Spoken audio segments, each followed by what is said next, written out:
We're working on a Jeep Commander here. 4.7 liter, we're doing the water pump. The coolant leak is coming out of the gasket, the water pump, so we gotta change the gasket. Might as well change the water pump at the same time.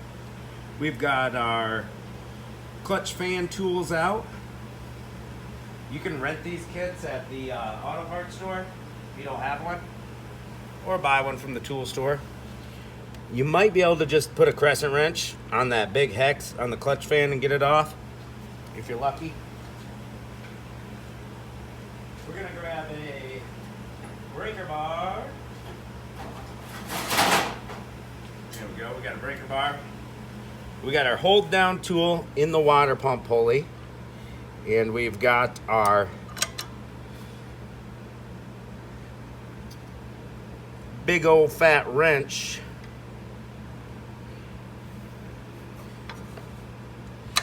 on that clutch fan there.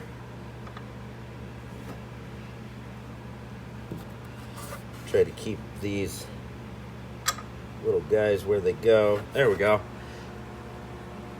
And we are gonna crank over on this and hope it breaks free. It looks like it broke free. Yep.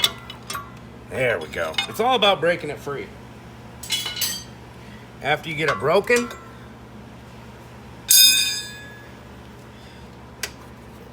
it'll spin off by itself typically. Just spin it. That's how you remove a clutch fan. So we don't want it to fall into a radiator or something. This one, it can't fall into a radiator. This one's just gonna fall straight down into our, and there we go. We've got the water pump exposed now.